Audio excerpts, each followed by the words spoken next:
স্থানটা, এইখান থেকে কিন্তু ফার্স্ট শুরু হয়েছিল দুর্গাপুজোটা। আর আমরা সেই ফার্স্ট দুর্গাপুজোর স্থানে চলে এসেছি।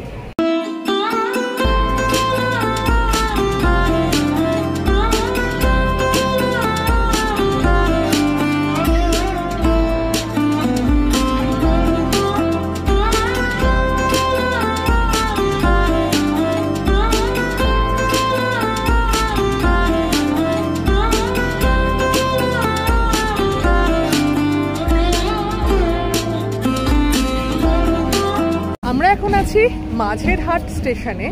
মাঝেরহাট স্টেশন থেকে কটা ঠাকুর দেখবো আজকে, কিন্তু তার আগেও যেটা তোমাদেরকে আমরা একটা হিন্ট দিতে চাই সেটা হলো যে দুর্গোৎসব তো এখন চলছে, দুর্গা পুজো যে পরিবারের হাত ধরে এখানে এসেছে আমাদের পশ্চিমবঙ্গে, সেইখানে আমরা কিন্তু মানে আদি সৃষ্টি, দুর্গাপুজোর যে আদি সৃষ্টি যেটা হয়েছিল যেখান থেকে আমাদের পশ্চিমবঙ্গে, সেইখানে আজকে কিন্তু আমরা যাব। Hello everyone, welcome to Bong passionate traveller. Majerhat metro station, তো আমরা এসকালেটারটা ধরি, এখান থেকে দেখা যাচ্ছিল। চলো ঠাকুরপুকুর পর্যন্ত যাব, 20 টাকা টিকিটের প্রাইস, আর এটা যাচ্ছে হলো জোকা পর্যন্ত। মাঝেরহাট থেকে মেট্রো ধরে আমরা চলে এলাম ঠাকুরপুকুর মেট্রো স্টেশন। তো ঠাকুরপুকুর মেট্রো স্টেশনে এসে আমরা এখানে একটা ঠাকুর আছে সেটা দেখব আর তোমাদেরকেও দেখাবো আজকে। আমরা এখন যাব এসবি পার্ক সার্বজনীন। ঠাকুরপুকুর মেট্রো স্টেশন থেকে 6 মিনিট দূরত্বে অবস্থিত। তো চলো, এই যে ঠাকুরপুকুর থানা, আর আমরা এই দিকটায় যাচ্ছি। এইখানে দিয়ে গেলে সপ্তর্ষি সংঘের ঠাকুর দেখা যাবে। আমরা এটা পেরিয়ে যাই, এখানে সিটি স্টাইল আছে, স্টাইল বাজার আছে, তো এগুলো পেরিয়ে আমরা আরো একটু এগিয়ে যাব। এই প্যান্ডেলের থিম প্রত্নকথা। মোগলমারিতে যে খনন কার্য হয়েছিল তার উপর ভিত্তি করেই এই প্যান্ডেলটিকে নির্মাণ করা হয়েছে।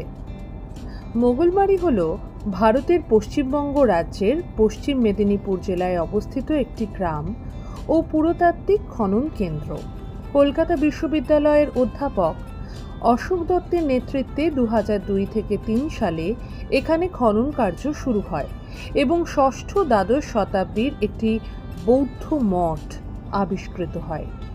রাজ্য পুরাতত্ত্ব অধিকরণের অধীনে 2013 সালের নভেম্বর মাসে বিস্তারিতভাবে আরেকটি খনন কার্য চালানো হয়। এই খনন কার্যের ফলে বেশ কিছু সামগ্রী ও 6টি ট্যাবলেট পাওয়া যায়। 2012 সালে দ্বিতীয়বারের জন্য খনন কার্য করা হলে দেওয়ালগুলিতে বুদ্ধকেন্দ্রিক নানা রকম ছবি পাওয়া যায়। সেই সঙ্গে বোধিসত্ত্বদের ছবি এবং বৌদ্ধ শিলালেখও পাওয়া যায়। এই খনন কার্যের ফলে জায়গাটির পূর্ব ও দক্ষিণ অংশে প্রদক্ষিণ পথও আবিষ্কৃত হয়, আর পাওয়া যায় একটি কেন্দ্রীয় মন্দিরের ধ্বংসাবশেষ। এই মন্দিরে অনেকগুলো বর্গাকার উঠোন ও বিশিষ্ট খোপ ছিল। খননকারী দলের সদস্য রজত সান্যালের মতে নির্মাণটি বৌদ্ধ ধর্মের বজ্রযান পর্বে নির্মিত হয়েছিল। উল্লেখ্য, এই পর্যায়েই বৌদ্ধ ধর্মের দেবদেবীর পূজা শুরু হয়। মোগলমারিতে খনন কার্য চালিয়ে যে দেওয়ালগুলি পাওয়া গিয়েছে সেখানে জামবালা ও সরস্বতী দেবীর ছবি দেখেই এই অনুমান করা হয়েছে। এখানে প্রাপ্ত মূর্তি ও অন্যান্য সামগ্রীগুলোতে গুপ্ত ও মধ্য গঙ্গ অঞ্চলের ভাস্কর্যের প্রভাব দেখা যায়। ঠাকুরপুকুর এসবি পার্ক থেকে বেরিয়ে পড়লাম। এখানকার যে থিমটা ছিল সেটা হলো মোগলমারির যে খনন কার্য হয়েছিল। এখানে খাওয়ার দাওয়ারের ব্যবস্থা আছে বেরিয়েই। তো এখানে সাংঘাই আছে, এখান থেকে একটুখানি কিছু মুখরোচক খাওয়ার দাওয়ারের প্ল্যান আছে আমাদের। চলো দেখি। চলে এসেছে আমাদের গোল্ডেন ফ্রাইড প্রন, আর তার সঙ্গে আছে সুইট চিলি সস।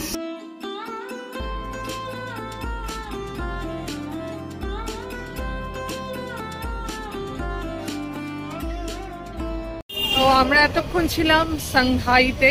স্টাইল বাজার, এখানে জাস্ট একটা কার্ট আছে, আমরা ওপার থেকে এবার অটো ধরবো।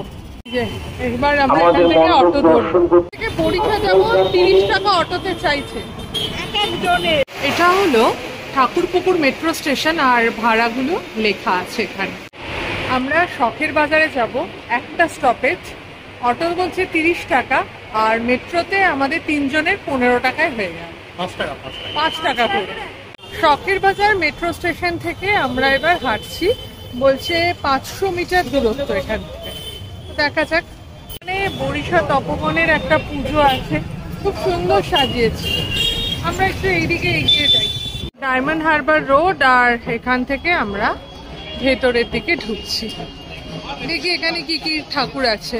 যে বরিশার রাজবাড়ি, তার রথ কিন্তু এইটা।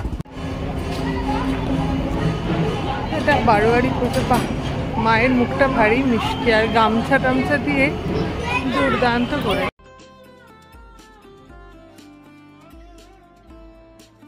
এটাই হলো সেই সাবর্ণ রায়চৌধুরীদের বড় বাড়ি। সাবর্ণ রায়চৌধুরী বাংলার একটি ঐতিহাসিক পরিবার। এই পরিবার কয়েকটি পরগনার জায়গিরদার ছিলেন। তার একটি বড় অংশ এবং পার্শ্ববর্তী এলাকা নিয়ে ইংরেজরা পরবর্তীকালে প্রাথমিকভাবে কলকাতা শহর নির্মাণ করেন। 1698 সালের 10ই নভেম্বর সুতানুটি, কলিকাতা ও গোবিন্দপুর গ্রাম তিনটি প্রজাস্বত্ব সাবর্ণ রায়চৌধুরী পরিবারের কাছ থেকে ব্রিটিশ ইস্ট ইন্ডিয়া কোম্পানি ইজারা নেয়। এখানে চাল কুমড়ো বলি দেওয়া হয়েছে। আগে হয়তো কোনো সময় বলি হতো, এখন চাল কুমড়ো বলি হয়েছে। আমরা এখন সেই জায়গায় চলে এসেছি যেখানে বাংলার প্রথম দুর্গাপুজো অনুষ্ঠিত হয়েছিল।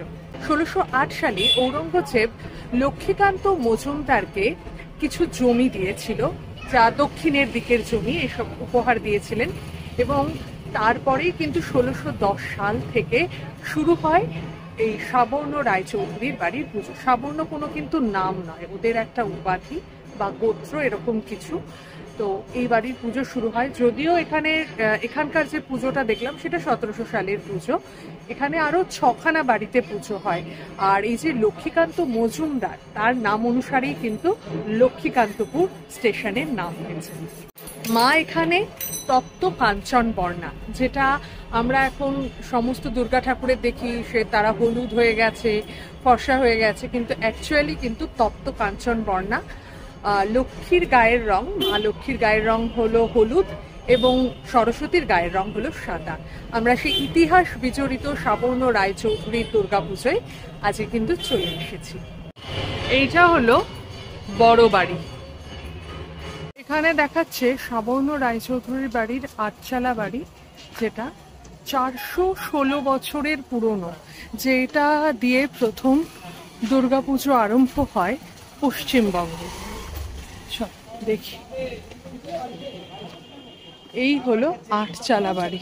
ভাবা যায় যে প্রথম দুর্গাপুজো যেখানে শুরু হয়েছিল আমরা আজকে সেখানে চলে এসেছি। এটা 1610 সালে, 1608 সালে যখন শ্রী লক্ষ্মীকান্ত মজুমদার জমিদারি দায়িত্ব পেয়েছিলেন, 1610 সালে তাকে অনুরোধ করেন যে এখানে যেন একটা দুর্গাপুজো হয়। তো তারপর থেকে কিন্তু দুর্গাপুজো তৈরি হয়। এবার এখানে আর একটা কথাও বলে দিই, কার্তিক ঠাকুর ছিলেন এমনিতে একজন ট্রাইবাল দেবতা, তো তার গায়ের রং অনেকটা মাজা ছিল। লক্ষ্মীকান্ত মজুমদারের আদলে তারপরে দেখা যায় যে কার্তিক ঠাকুর কিন্তু ফর্সা হয়ে গেছে। এখানেও কিন্তু মা তপ্ত কাঞ্চন বর্ণা, কিন্তু লক্ষ্মীরও কিন্তু সেম গায়ের রং এখানে দেখতে পাচ্ছি।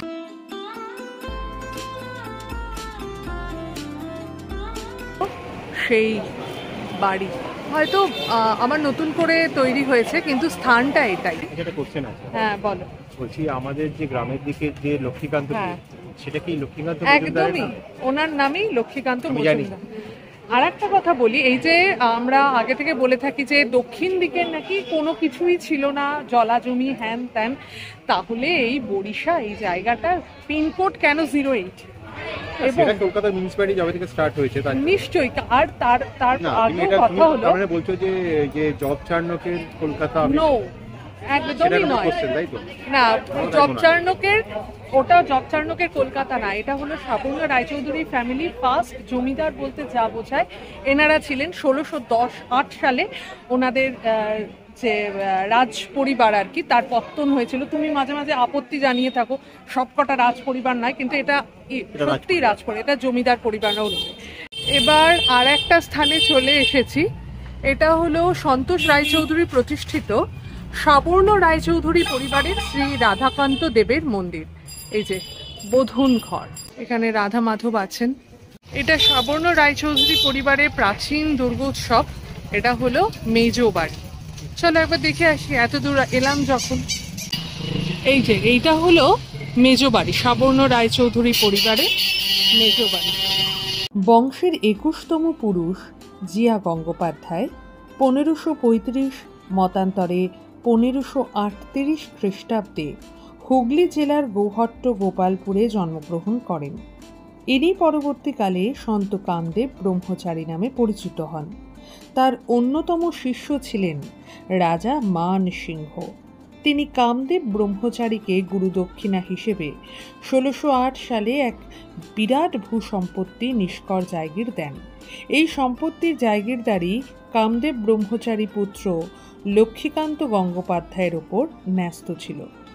ক্রমে রায়চৌধুরী তাদের পদবিতে পরিণত হয়। লক্ষ্মীকান্ত গঙ্গোপাধ্যায়ের সময় থেকে এই পরিবার সাবর্ণ গোত্রীয় রায়চৌধুরী পরিবার নামে পরিচিতি পায়। লক্ষ্মীকান্ত হালিশহর একাধিক মন্দির এবং গোঘাট ও আমটিয়া পারিবারিক বসতবাটি নির্মাণ করেন। তিনি হালিশহর থেকে বরিশা পর্যন্ত একটি তীর্থপথ নির্মাণ করেছিলেন। আমরা সাবর্ণ রায়চৌধুরী বাড়ির যে দুর্গাপুজো, 3টে বাড়ি দেখলাম পরপর। একটা তো বড় বাড়ি যেটা দেখালাম, আমার পেছন দিকে আছে হলো মেজো বাড়ি, আর এই দিকে আর একটু এগিয়ে যাই, সেখানে হলো আটচালা বাড়ি। এটাই হলো ফার্স্ট সেই জায়গা যেখানে দুর্গাপুজো হয়েছিল। মানে খুব ভালো অনুভূতি হচ্ছে। আর মেজো বাড়িটাতে সবাই এসো, রেকমেন্ডেড। যারা ছবি তুলতে ভালোবাসো তাদের ক্ষেত্রেও বলবো যে মেজো বাড়িটা কিন্তু দুর্দান্ত। এটা হলো বরিশা সাবর্ণ রায়চৌধুরী পরিবারের মেজো বাড়ির শানঘাট। মুছে গেছে সম্ভবত। মাঝের বাড়ি,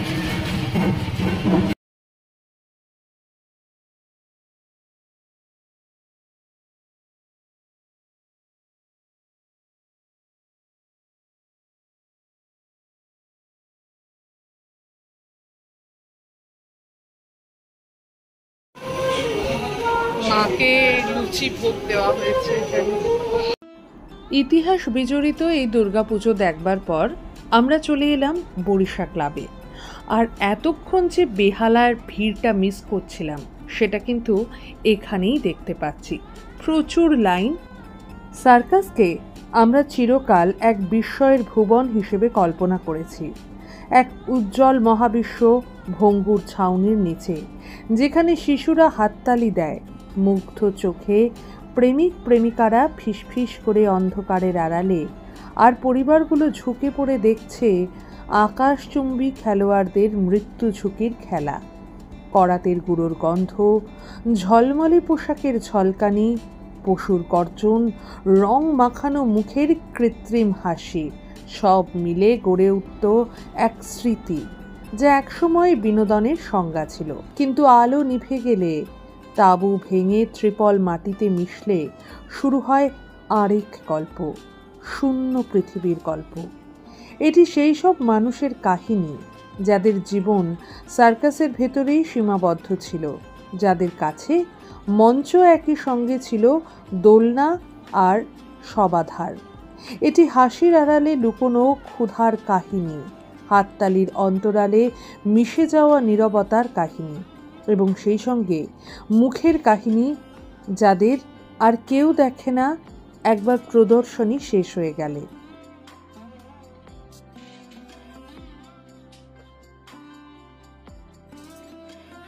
যাত্রার দ্বারে দাঁড়িয়ে আছে রাজ কাপুরের অমর জোকার, দুহাত প্রসারিত স্বাগত জানাচ্ছে সকলকে। তার হাসি একই সঙ্গে উজ্জ্বল ও বেদনা ভারাক্রান্ত, যেন পুরো পৃথিবীর প্রতীক। এমন এক হাসি যা সবার জন্য, অথচ নিজের না বলা দুঃখকে গোপন করে রাখা। পাশে দাঁড়িয়ে রয়েছে আঁকা চোখওয়ালা এক লরি, যানবাহন যে এককালে বহন করত সিংহ, দড়ি, কাঠের বাক্স, মানুষের স্বপ্ন, এখন তা দাঁড়িয়ে আছে যেন প্রহরী। সার্কাসের ভাগ্যকে তার ফাঁপা ফ্রেমে শিলমোহর করে রাখছে। বেশ মিষ্টি একটা প্যান্ডেল হয়েছে। বিহারায় যদি কেউ এসে থাকো তাহলে এই প্যান্ডেলটা অবশ্যই দেখো। আর এতক্ষণ তো মনে হচ্ছিল কিরে বাবা, এখানে তো মনে হচ্ছে কোনো পুজোই নেই, কিন্তু এখানে এসে মনে হচ্ছে, বরিশালে এসে মনে হচ্ছে এখানে পুজো পুজো। বরিশার সার্বজনীন বছরের দুর্গাপুজোর থিম হলো স্বর্গমধ্য পাতালে খনন কাজ।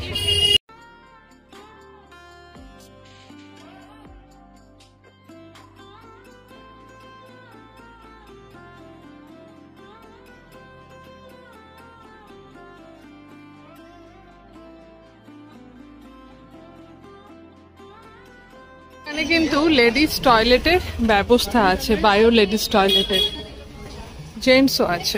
আজ বেহালার কিছু অন্যরকম ঠাকুর দেখলাম, এটা দুর্দান্ত একটা, মানে কি বলবো, আমি এই খবরগুলো না খুব ভালোভাবে দেখি আর আমার ভীষণ উৎসাহ এই ব্যাপারটাতে।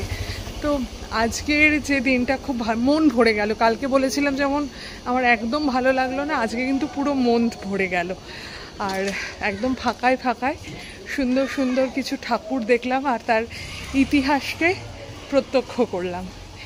এই হলো ব্যাপার। আর আজকে মহাসপ্তমী, আমাদের পূজা পরিক্রমা এখানেই শেষ হলো। যদি আমাদের ভিডিওটা ভালো লেগে থাকে তাহলে প্লিজ লাইক, কমেন্ট আর শেয়ার করে দিও। আর আমাদের চ্যানেল বং প্যাশনেট ট্রাভেলারে নতুন হলে সাবস্ক্রাইব করে দিও। ভালো থেকো, সুস্থ থেকো, শুধু ফ্যাশনে নয় প্যাশনে থেকো। ওকে।